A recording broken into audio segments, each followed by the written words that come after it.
اور آج الیوم آج لن ینفعکم ہرگز تمہیں نفع نہ دے گا، ہرگز تمہیں فائدہ نہ دے گا، اس ظلمتم جب کہ تم ظلم کر چکے، تم نے ظلم کیا دنیا میں گناہوں کی صورت میں، شرک اور بدعت اور انحراف، ضلالت اور گمراہی، جب کہ تم نے دنیا میں ظلم کیا تو آج تمہیں نفع نہیں دے گا۔ کیا چیز؟ انکم فی العذاب مشترکون، کہ تم عذاب میں شریک ہو۔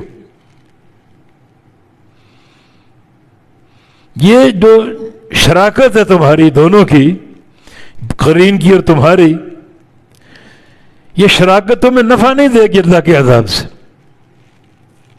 معنی یہ ہے کہ دنیا کی زندگی میں اگر کوئی صدمہ پہنچے، انسان اکیلا ہو تو بڑا وہ پریشان ہوتا ہے، بڑا اداس ہوتا ہے، اور اگر کئی لوگ ہوں صدمہ آ جائے تو انسان کو ڈھارس بنتی ہے کہ چلو میں اکیلا نہیں ہوں، میرے ساتھ اور بھی لوگ موجود ہیں جو اس تکلیف میں مبتلا ہیں۔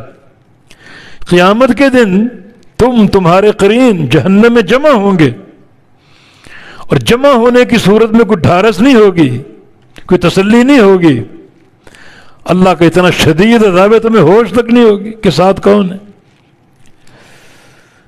تو تمہارا عذاب میں شریک ہونا تمہیں نفع نہیں دے گا۔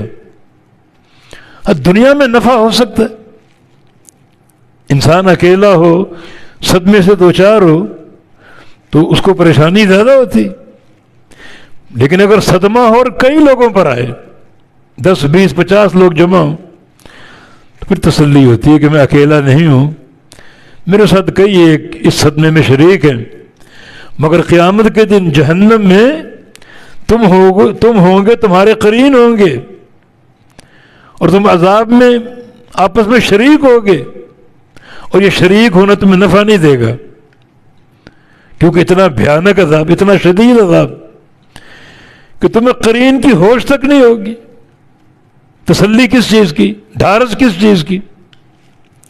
یہ تو جہنم کی آگ ہے، جہنم کا عذاب ہے۔ جب قیامت قائم ہوگی، رسول اللہ صلی اللہ علیہ وسلم کا فرمان ہے کہ انکم تحشرون الی ربکم حفاۃ عراۃ غرلا، اپنے رب کی طرف تم جمع کیے جاؤ گے ننگے پاؤں اور ننگے بدن۔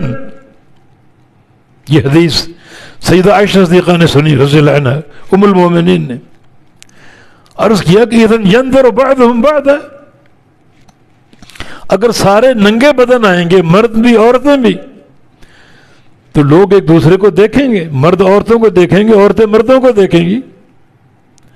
ایسا نہیں، الامر افظع، قیامت کا معاملہ اتنا ہولناک ہوگا کسی کو دیکھنے کی ہوش نہیں ہوگی۔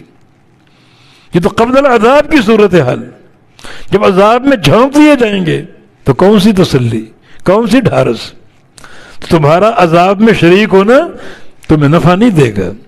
دنیا میں یہ فائدہ ہو سکتا ہے کہ انسان دیکھتا ہے اس تکلیف میں کئی لوگ مبتلا ہیں، تو یہ ایک تسلی کا پہلو ہو سکتا ہے۔ قیامت کے دن نہیں، کوئی تمہیں فائدہ نہیں ہوگا۔